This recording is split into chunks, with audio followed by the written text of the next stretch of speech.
Hi, welcome back. Listen, this is the professor speaking. At this moment, you will learn something new and interesting.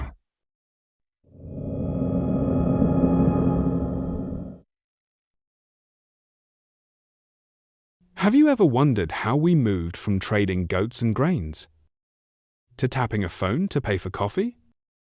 In just a few minutes, we're going to explore the incredible journey of money, how it started, how it evolved, and where it's headed next.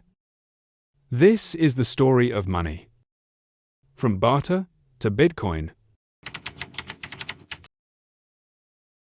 Let's go back thousands of years before coins, before cash, before credit cards. People used what's called the barter system. If I had rice and you had fish, we'd simply trade. You give me your fish, I give you some rice. But there was a problem. What if I didn't want fish today? Or what if my rice wasn't enough for your basket of apples? This issue is called the double coincidence of wants. Both people had to want what the other had at the same time. Not very efficient, right? To solve this, people started using commodity money, items that had value on their own, like salt, cowrie shells, or even cattle. Did you know? The word salary comes from the Latin word sal, meaning salt, because Roman soldiers were sometimes paid in it. But again, imagine carrying sacks of salt or a dozen cows to buy something. So humanity took another leap forward. Around 600 BC, in Lydia, what we now call Turkey, the first metal coins were minted. They were made from electrum, a natural mix of gold and silver.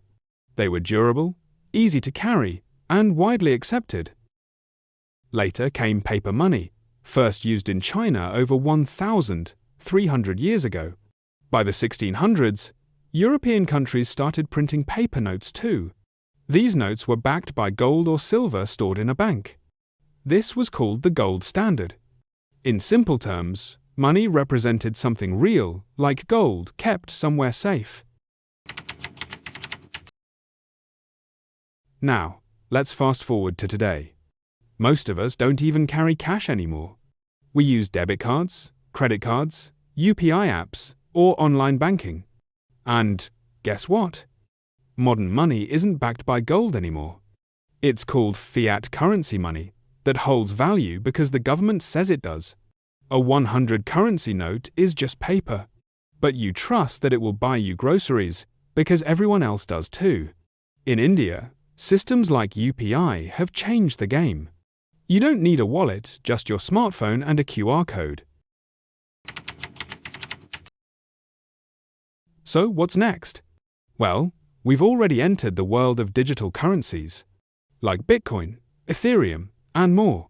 These are called cryptocurrencies, and they're not controlled by any bank or government. Some countries are even working on their own digital money, like CBDCs or central bank digital currencies. The question is, will crypto replace cash completely? Maybe not today, but the definition of money is clearly evolving again. From bartering rice and goats, to metal coins, to paper bills, to digital wallets and cryptocurrency, money has always adapted to our needs. And as technology keeps moving, so will money. Thanks for watching. If you enjoyed this video, tell us in the comments. Do you still carry cash? Or are you 100% digital? Check out more videos on the evolution of technology, economy, and society, right here on our channel. Don't forget to like, share, and subscribe if you want to listen to the professor again.